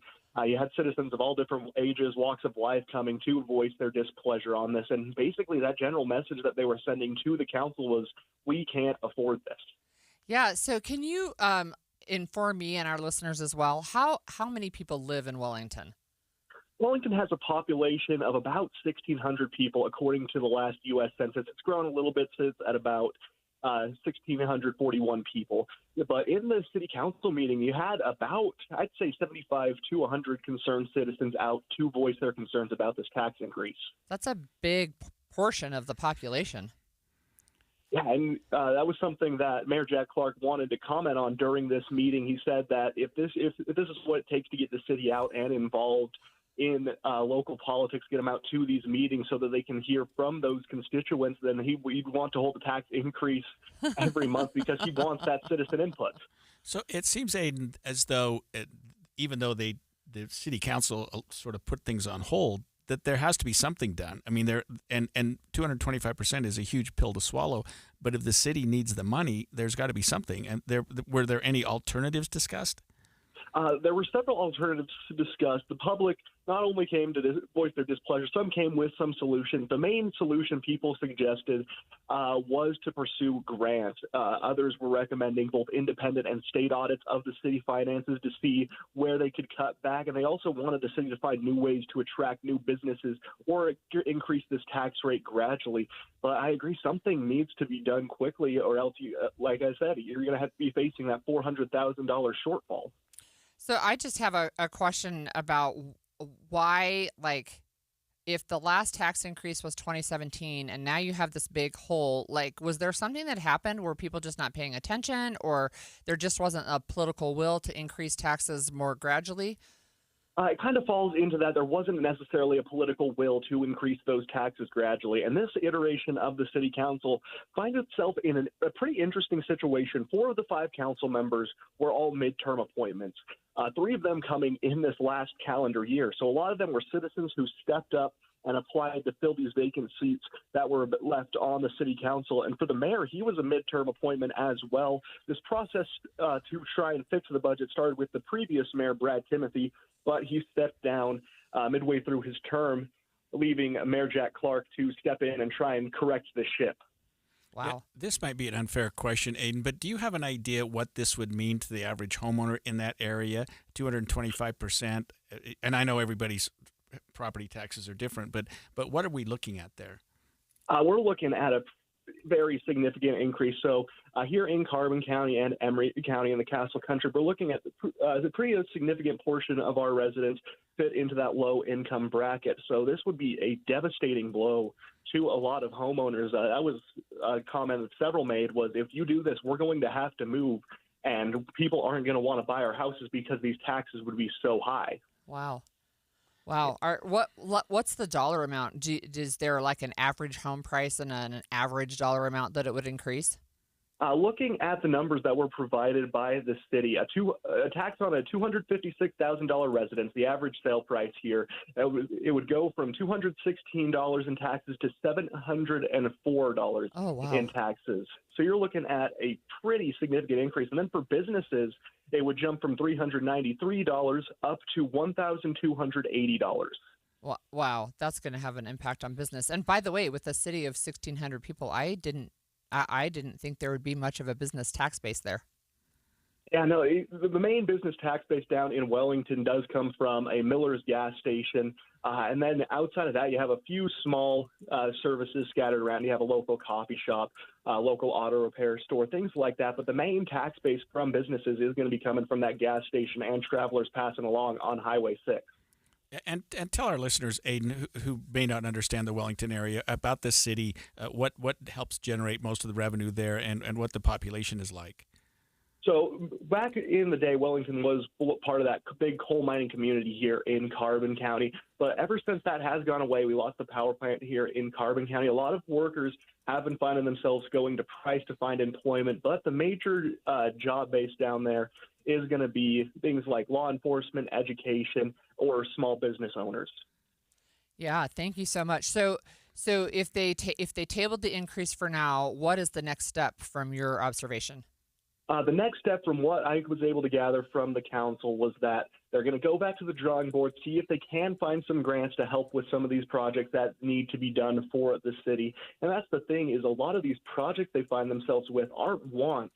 A lot of them are dire needs for the city. So they're going to go back to the drawing board, look at grants, look at more gradual increases, but they only have until October to try and make a final decision on this. That was Aiden Mortensen, news director for Castle Country Radio in Carbon County, telling us about a proposed 225% tax increase for Wellington City. Holly, we've been talking about tax increases from various school districts. Yeah. We started with Tooele, Alpine, Granite, others Weber around the County. state. Yeah, that we're talking about these increases, which seemed big, but nobody's even close to 225%. Oh, right. I mean, that's more than triple, right? Because math, right? It's just More than double. Yeah. No, I think yes, it's more than right, triple, right? yes. Because if you start with $100, 100% is a double. 100% is double, Right, and 200% then is, I guess, Triple, triple right, of what exactly. your original rate Yes, is. right. And I think some people, I think sometimes even myself included, right? That's confusing. But that what a huge increase. And it sounds like they've put off some of the needs that they have, and now they're really in a bind. But speaking of school district tax increases, Box Elder School got District, another one. yeah, 37.2. They adopted that 37.2% property tax increase just in Box Elder County for the Box Elder County School District. Yeah. For And I think that's the highest school district increase that we've heard of. That's I think the Weber one- County had 21%. yeah, Tooele had a fairly significant one, and Alpine was big, but Alpine was like 11%, but yeah. But I mean, an increase is an increase. Yeah, and, right. And you know, we're getting these citizens together, and like we talked about, you run for school board thinking it's going to be fun and exciting. You run for city council in Wellington thinking there's not going to be much to do, and then you have a public hearing to talk about 225% tax increase. That's almost unheard of. Well, I was really struck by the fact that 3 of the 5 city council members and the mayor were midterm appointees. That's a really very new council and mayor having to deal with a very difficult problem. Yeah, welcome to politics. I know, right? Baptism by fire for sure. Okay, well, the Utah Olympics, the next Olympics, they're only 8-ish years away, but plans are well underway, and we will be talking with Brad Wilson, the CEO of the 2034 Olympic Organizing Committee, about the latest developments when we come back after our break. 10:30 at KSL News Radio. I'm Heather Peterson. KSL's top national story this hour. President Trump is on his way to hold talks with Vladimir Putin in Alaska about the war in Ukraine. President Trump spoke briefly with reporters on Air Force One, and he was asked if he'll discuss land swaps between Ukraine and Russia. They'll be discussed, but I've got to let Ukraine make that decision. And I think they'll make a proper decision. But I'm not here to negotiate for Ukraine. I'm here to get them at a table. And I think you have two sides. Look, Vladimir Putin wanted to take all of Ukraine. If I wasn't president, he would right now be taking all of Ukraine. But he's not going to do it. We'll have updates throughout the day as the summit takes place. The meeting is scheduled to begin in Anchorage around 1:30 Utah time. 11 cases of the measles could have been confirmed across the state, but the Salt Lake County Health Department says that number could rise as kids head back to school. So even though we only have had 11 cases in the state so far, there are cases in surrounding states, and if people are continuing to travel, before Labor Day, they could bring in additional cases through their travel. County Health Department spokesman Nicholas Rupp says the best and easiest way to protect yourself from the virus is to get vaccinated. Your money at this moment, the Dow is up 109 points, the S&P is down 18, and the NASDAQ is down 114. Coming up, thunderstorms are a possibility this afternoon. KSL weather is next. KSL News Time, 12:31. A reminder about the simplest way to get updated for your day. Hit your KSL preset when you jump in the car, and we'll take care of the rest. Hear key news updates and traffic reports. Andy and Amanda from 5 to 9 in your car. KSL News Radio at 102.7 FM. It's the movie show coming to you live today from My Hearing Centers. And Matt Deering from My Hearing Centers, I have noticed a lot more people wearing hearing aids, but only because I've been here and I've seen what they look like now. I wouldn't have even thought they were hearing aids, but now that I know what they look like, and they're really not that noticeable, I'm seeing more and more people with them. But look at the technology. I'm not surprised either. Yeah, it's a lot of fun as we've actually increased our capabilities. We've been able to do that without compromising size, right? So we got to a point where I think we've landed on, like, people are happy with the size. They're not coming in and complaining about new hearing aids and their size because they're very discreet. Yeah. We can either tuck them behind your ear with a small, we call it a receiver. It's a cable with a speaker on it that goes into your ear. Very it's invisible. It's almost invisible. Almost invisible. Or if it's a different hearing loss, we can take the whole unit and put it in your ear canal. It's called the IIC in the canal, and we get rid of it visually from most people's perspective, unless, like yourself, you start recognizing it because you're talking to people about hearing aids, and then you'll see it. They're smaller than the earbuds I wear. I mean, the earbuds I wear are much bigger, and they're tiny tuck-in things. They're much bigger than hearing aids. And now, because of nanotechnology, we're able to just pack in so much information. The hearing aids that we're using now have more technology in them than the first shuttle that launched into space. I believe that. It's incredible. And really, what that allows us to do is it doesn't allow us just to have, some of the fun things we talk about, like connecting your television and spatial awareness, but allows us to give a better life experience to the patient because they get the hearing aids on, their adaptability is a lot quicker. They're able to go out and experience things like they would when they're in their 20s or 30s, and the adaptation time has shortened, where it used to be like a month of weekly visits to adjust and fine-tune. Okay. Now it does it all systematically. So we set you up, and we'll see you in 2 weeks just as a double check. A lot of times that's a phone call. And then by a month, it's fully programmed into your hearing loss, and you're functioning at pretty much full capacity with the hearing aids. So we need people, again, if you've never tried hearing aids before, it's a great time to come in. If you have hearing aids, you want to see what's new, please take advantage. We do a 30-day risk-free challenge. At the end of the challenge, we give you some movie tickets as a thank you. And if you call right now, we'll also set you up for a free hearing evaluation. So here's the number, 801-701-1629, to make that appointment for the free hearing test and a free hearing evaluation. 801-701-1629. Make that appointment with My Hearing Centers. Coverage varies by plan. View contracts and exclusions at EnduranceWarranty.com. If you have a 2004 or newer vehicle that's out of warranty or about to be, Endurance is urgently notifying U.S. drivers about their low-cost vehicle coverage plan designed to save drivers thousands on rising vehicle repair costs. Those who qualify can pick their plan, coverage, and repair shop. Roadside service, towing, and rental cars included. All covered repairs get paid directly to the repair shop for you. Call now for your free quote. Call 800-298-7906. 800-298-7906. This is the story of the one. As a safety manager at a manufacturing plant, he does everything he can to keep his coworkers safe.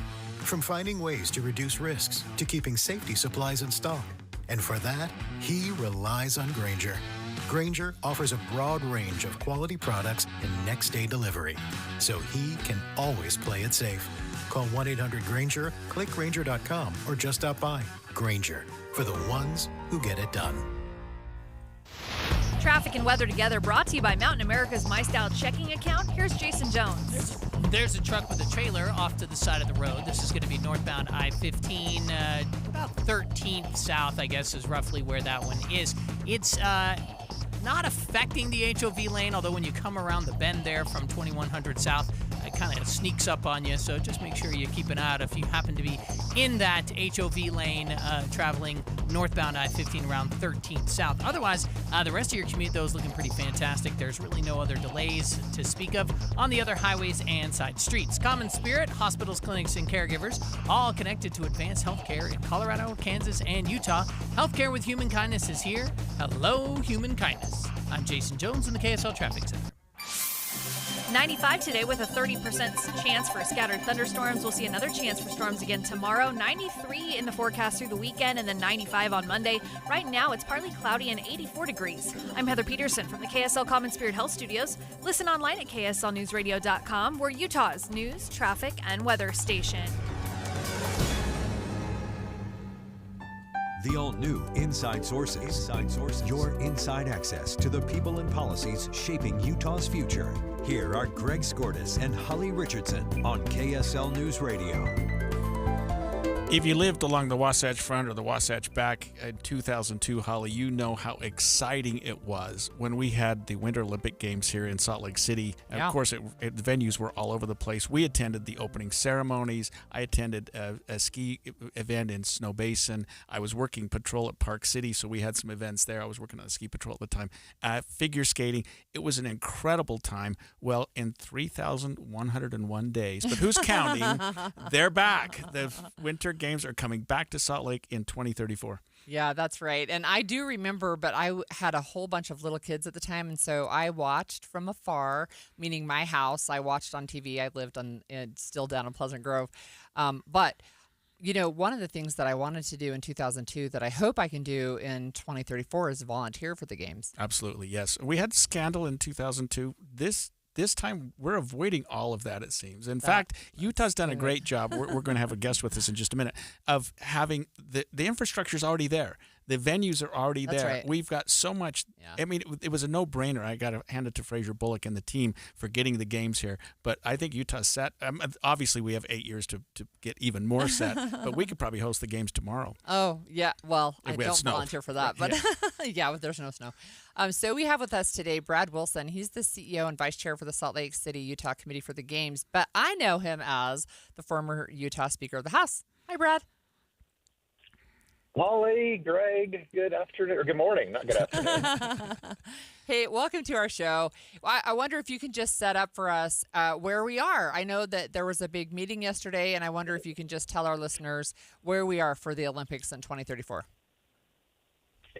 Well, we are excited is where we are. And I'm glad that Greg has a countdown on his phone, just like I have on mine, to opening ceremonies in 2020 or 2034.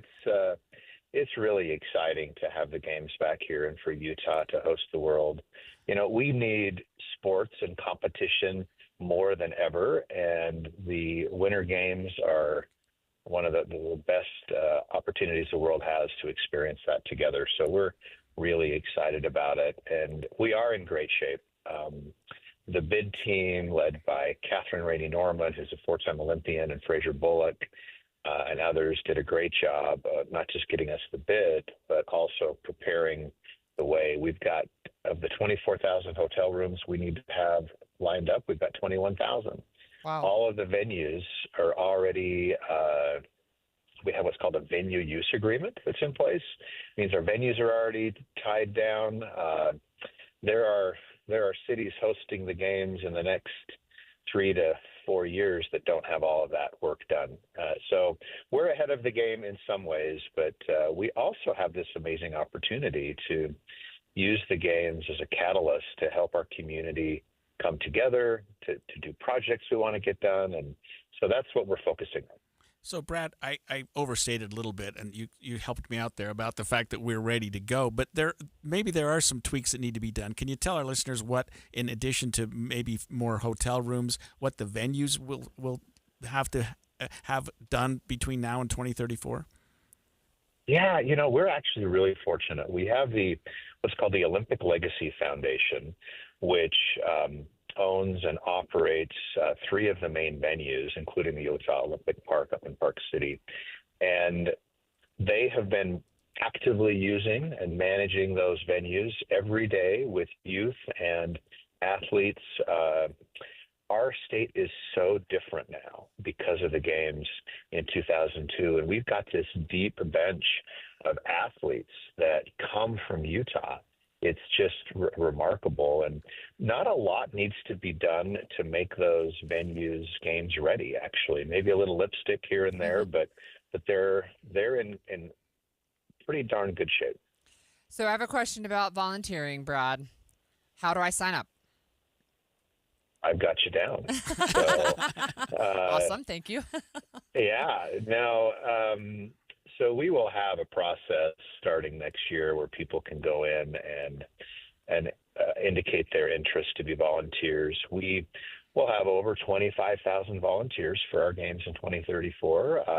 We suspect we'll have 100,000 people ask for those spots, and we already have, and one of the reasons why the IOC loves Utah is we've got this really rich history of volunteerism. But when we select those 25,000, one of the first things we'll look at is do these applicants, these people that have interest, have a history and have a volunteer resume? And so we just encourage people to find ways to make a difference in their community between now and the games. And we even have a couple of sports organizations. I've already mentioned one of them, the Legacy Foundation, that uses thousands of volunteers a year to put on winter sporting events. And we also have what's called the Sports Commission that does the same thing. So lots of opportunities to serve. I mentioned at the outset, Brad, that I attended a number of the venues and some of the events in 2002. I wasn't able to. Well, I was able to. I just didn't volunteer, and I wished I would have, and I think I will again, except one thing. You've got to get a different clothing designer. Those coats, I still see them on the mountain once in a while, and I know that maybe not your wheelhouse, but we got to get a little better outfits for the volunteers. That's so funny because I thought they looked great. I think that they're retro now. So that's right. They're and actually, there's a lot of people that wear them with pride because obviously what the games were, and we will have different coats. They will be timely like those were when we had those. But yeah, Greg, we'll take you as a volunteer also. I will be there. And I will say this, you mentioned opening ceremonies, and I had the good fortune of being there just as a spectator. I had no idea I was going to be involved in the games, but there will be a moment, and that's one of those, that in 8.5 years, 2 billion people will be watching what's happening in the state of Utah. And we will do something special that reflects our values and who we are and honors the sporting competitions that are about to start. And we're excited to have everyone in Utah be a part of that experience. I have one quick question in the 30-ish seconds we have left. Are you, do we need to expand I-15 again? There are some infrastructure projects that state leaders would like to see happen.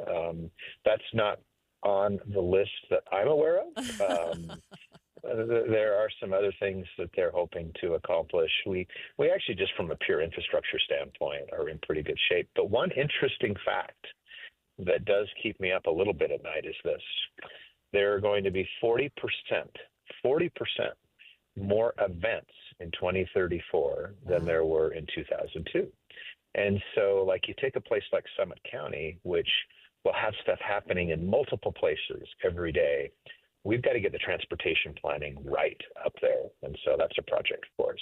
Wow. Thanks for joining us. That was former Speaker of the House Brad Wilson, and now he's CEO of the organizing committee for the 2034 Olympics. Yeah, and I think that we're really lucky to have him in charge of this. Oh, yeah. He seems like he's got both feet on the ground, and he's going to do a great job. And yeah, I'm going to call him and be a volunteer. In 8.5 years. Save that tape.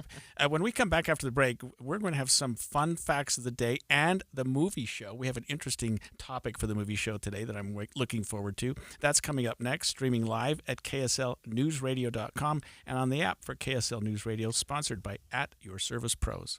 Some things never change.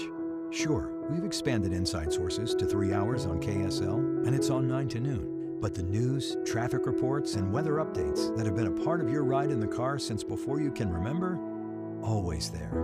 And that will never change. Find us in your car at 102.7 FM. It's the movie show coming up soon here from My Hearing Centers in Sandy, one of their many locations in Utah. I'm joined here by Matt Deering. Matt, what is the age somebody should get their hearing checked for sure? I mean, obviously you can get it checked at any time, but what's an age that if it hasn't been done for a while that you absolutely should?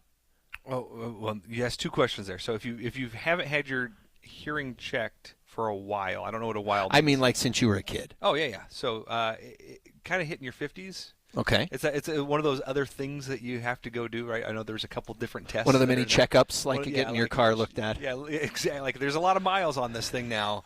Let's make sure everything's working okay, and that's one of those that you should have your checkup. In fact, I think it's this is after 50s, obviously not Medicare, but Medicare policy is that part of that annual checkup is that you have a hearing screening. That doesn't happen generally with your doctor, but you should have a hearing screening again once you're 65, pretty much every year.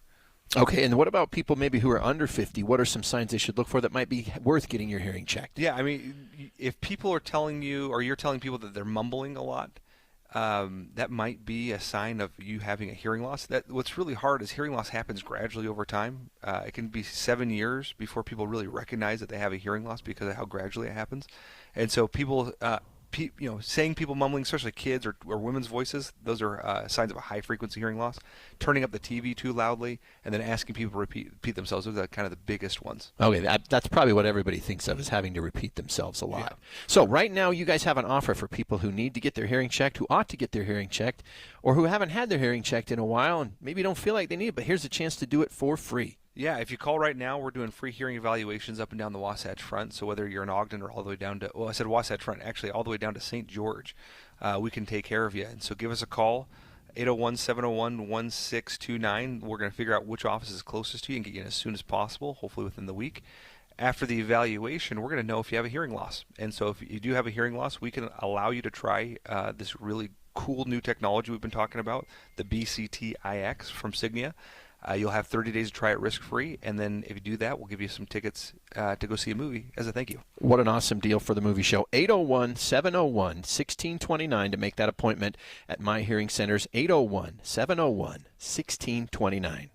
Hey, I'm Jake Harward. I'm a farmer, and I grow a lot of corn. And who doesn't love fresh sweet corn in the summertime? With our extra warm weather this year, our locally grown non-GMO corn is growing faster and sweeter, along with watermelon, cantaloupe, peaches, tomatoes, raspberries, and more. Check harwardfarms.com for our locations in the communities we've been a part of for nearly 30 years, all over Utah and Salt Lake counties, as well as Mount Pleasant, Ephraim, Nephi, Delta, Tooele, and now open in Price. Fresh from our family's farm to your family's dinner table. Harward Farms. Hey, summer's here and only getting hotter. Better save now on a new day and night heat pump and air conditioning system. Keep cool with a new day and night heat pump and air conditioning system surpassing the new federal standards. It's easy, eco-friendly, and affordable. For example, select a low-interest financing plan on approved systems and combine that with tax credits of up to $2,000. Go to dayandnightcomfort.com for a day and night elite dealer near you. The difference is day and night. Email from school about the incident today. Scary. Tell me about it. Did you have any idea that was going on? None. I mean, you saw Derek at the game last night too. Did you have a clue? No, but you know, teachers like me, parents, we don't always know as much as you guys do. Kids hear first about what's going on with other kids. Half the time, it's rumors. It can be hard to tell sometimes.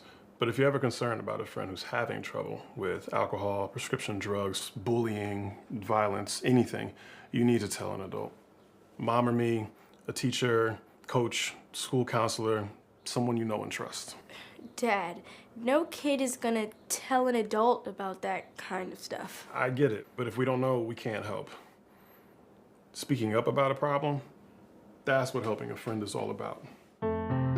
For more information, visit underagedrinking.samhsa.gov. Inside Sources. And we're back on Inside Sources. We're going to be joined by the movie show in just a minute, but it's our last segment, and so we have some things from Holly to take us into the weekend. So one of the fun facts for today is that high school football starts tonight. So Friday Night Lights. I had a boy that played high school football for Murray High, and Friday night was it was just a deal. And my daughter was cheer, so it was the best. Yeah, I loved those days, and I miss them forever. So our listeners, if you want to know, you can find out information on KSL.com. That's where I saw that there's a whole rundown of the schedule. So today is actually Hawaiian Shirt Day. I should have looked ahead, and I didn't. And then we could have both dressed in Hawaiian shirts. Yeah, I know. You usually have these things a day or two in advance. I'm running by the seat of my pants sometimes. So Hawaiian Shirt Day today, and I have this fun fact for you. Okay. So, on this day, so August 15th, 1890, Elizabeth Bolden was born. When she died at the age of 116 years and 118 days, she lived a really long time. She was the oldest. She lived through 21 U.S. presidents. At the age of 30, the passage of the 19th Amendment provided her the ability to vote in a presidential election. And this supercentenarian was the oldest living person in the world at the time of her death, 116 years. I don't think I want to live that long, actually. No, But 21 U.S. presidents. Anyway, that's my fun fact of the day. And one more briefly is on this day in 1909, the Cathedral of the Madeleine was dedicated in downtown Salt Lake. Interesting. Yeah. A lot of fun. Boy, I don't know that I want to live to 116 either, but because I've seen what 90 looks like. I shouldn't say that. We are joined now by Andy Farnsworth, who is with Rachel Wagner, UFCA member and Rotten Tomatoes certified critic. I'm jealous, Rachel. Thanks for being with us, and talk to us where we're going, Andy. Well, the big movie of this week is a sequel to a movie from back in 2021 that was originally supposed to go to streaming. This was right at coming out of the pandemic. And so this movie called Nobody, that starred the guy from Better Call Saul, Bob Odenkirk, who's kind of known for humor, but that kind of drama. But he wasn't known to be a punch-em-up action star. And then he stars in this movie called Nobody that they're going to do streaming because they weren't sure what they were going to do with their releases. They put it in theaters, and suddenly it does really well. This is March of 2021. So now it gets a sequel. And Bob Odenkirk's kind of established himself as a little bit as at least a believable, I don't know if, legitimate, I guess, is if you make a movie that makes money, but believable. But here's the thing. He's kind of like Liam Neeson's character in Taken. He has this set of skills, but he's kind of reluctant to use them, and he has a lot more rage problems than Liam Neeson's guy in Taken. So part of this is it's very heavily a comedy.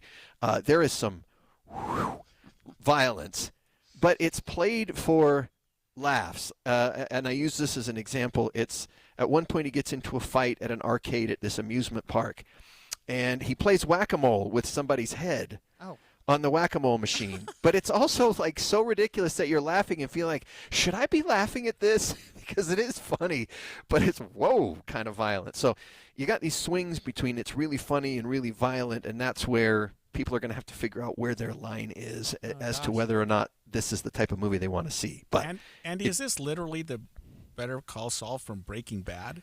Yes. It's hard to imagine him in anything other than just a slapstick role. But how does he pull it off? Well, Rachel, what do you think? I think he's great. I actually hadn't seen the original. I missed it. It's just one of those. So I watched it this week, and I really enjoyed it. And they're very creative with how they do the action. Like each action scene feels different. Yeah, but